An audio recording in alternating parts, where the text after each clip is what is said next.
আসসালামু আলাইকুম ওরহমতুল্লাহি ওবরাকাতু। আলহামদুলিল্লাহ, আমি এসো আরবি শিখি পার্ট 5-এর মধ্যে আপনাদেরকে দেখিয়েছিলাম যে কিভাবে আমরা আরবি হরফগুলো লিখব। আজকে আলোচনা করব যে আরবি হরফগুলা আমরা পড়ার সময় কোরআন শরীফের মধ্যে হরফগুলাকে আমরা কিভাবে পাবো, বা একটা হরফ কয়ভাবে আসতে পারে, কিভাবে তার রফ গঠন হতে পারে।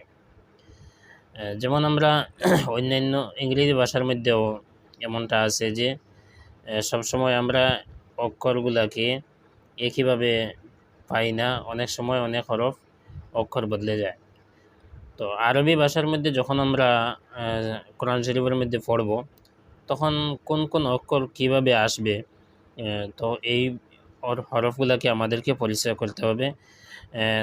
যদি আমরা কোন হরফ কোন সময় কিভাবে আসবে এটা যদি আমরা জানি না, যদি জানা থাকে না, তাহলে আমাদেরকে পরেশানি করতে হবে। চলুন আমরা দেখি যে কোন হরফ কীভাবে আসবে। এখানে আমি লিখে রেখেছি কোন হরফ পড়ার সময় সিফারা, আমপারা বা কোরআন শরীফের মধ্যে কোন হরফ কীভাবে আসে।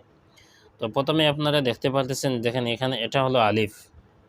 তো এটা হলো আলিফ, যেটাকে আমরা যেমন এবির মধ্যে পাওয়া যায় বড় হাতের লেখা, ছোট হাতের লেখা, বা টানা বড় হাতের এবি, টানা ছোট হাতের এবি। তো এই আলিফটা সবসময় আমরা আলিফ সবসময় এইভাবে আসবে বিষয়টা এমন নয়, বরংস কোনো সময় আলিফ এটাও আসবে। কোনো হরফের সাথে যখন আলিফ আসবে তখন এটা এই রকম আসবে, আর কোনো শব্দের ফার্স্টে যদি আলিফ আসে তাহলে এই রকম আলিফ আসবে। কোনো হরফের শেষ দিকে যদি আলিফ ব্যবহার করা হয় তাহলে এই আলিফটা আসবে। আর এই যে আলিফ, এটাও আলিফ।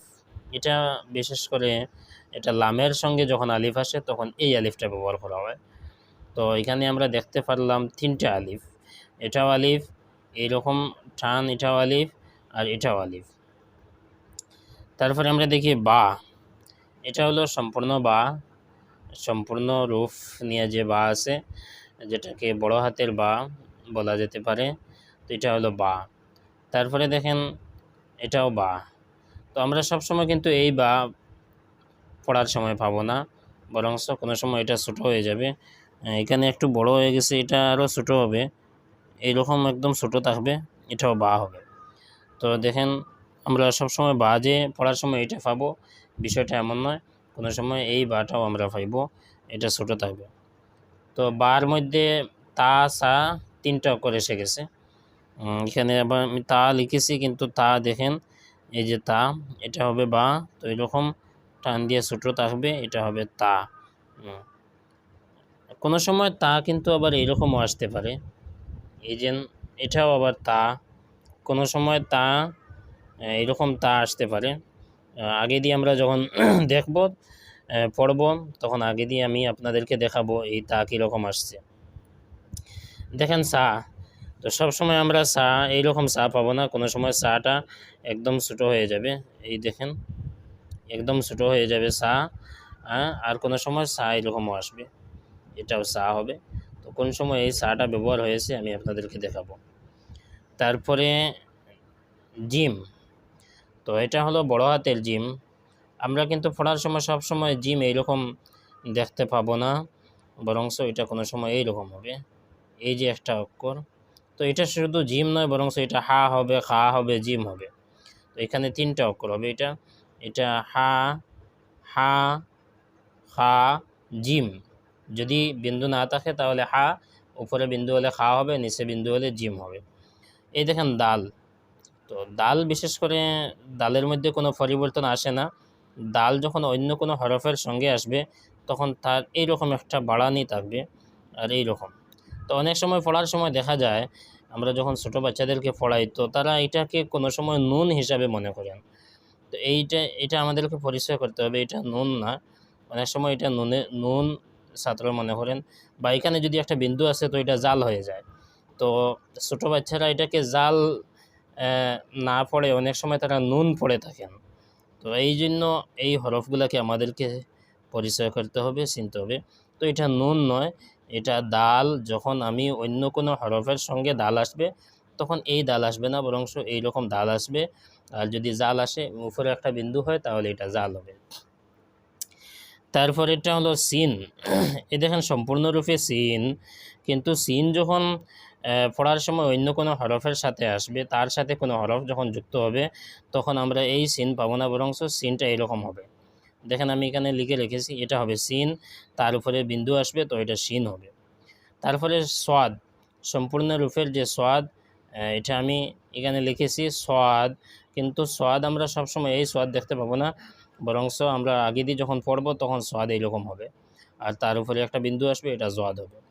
এই দেখেন আইন, তো আইন আমরা সবসময় এইরকম পাবো না। কোরআন শরীফের মধ্যে আইন আমরা কোনো সময় এইভাবে আইন দেখতে পাবো, তার এই দিকে যখন কোনো হরফ থাকবে, এই পাশেও যখন কোনো হরফ থাকবে তখন মাঝখানে আইন এইরকম হবে। আবার কোনো সময় আইনের এই ডাইন পাশে হরফ আছে কিন্তু বাম পাশে কোনো হরফ যদি না থাকে তাহলে আইন সম্পূর্ণ এইরকম হবে। এবার থেকে কোনো হরফের সাথে যুক্ত আছে আইন, আর শেষ দিকে আইন। এটা হলো ফা, সম্পূর্ণরূপে ফা, ছোটো আকারে ফা এইরকম হবে। আবার কাফ, এই দেখেন কাফ, সম্পূর্ণরূপের কাফ আর ছোটো কাফ এইরকম। এটা কাফ, বড় কাফ, মানে বড় আকারের যে কাফ এটা এরকম, আর কোনো সময় কাফ এরকম হবে, কোনো সময় এরকমও হবে। লাম, লামের মধ্যে তেমন পরিবর্তন আসে না। যখন লামের বাম সাইডে কোনো হরফ থাকবে তখন লামটা শুধু এইরকম হবে, এরকম উপর দিকে যাবে না, এখানে শেষ হয়ে যাবে।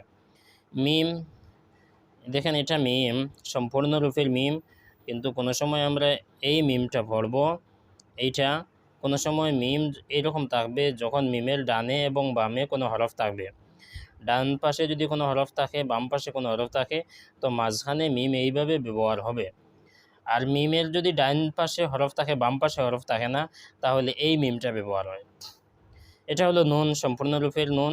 এটা আমরা সব সময় পাবো না, বরং কোনো সময় নুন এইরকম হবে, কোনো সময় এরকম হবে। আরেকটা হরফ হলো হা, যেটার অনেক রূপ, অনেক সময় অনেক রূপে এটা আমরা দেখতে পাবো। এটা হা, এটাও হা, এটাও হা, এটাও হা, এটাও হা, দুইটা একই আর হা। তো আমি আপনাদেরকে আগে দিয়ে দেখাবো পড়ার সময় যে হা কীরকম ব্যবহার হইতেছে। এটা হলো ইয়া।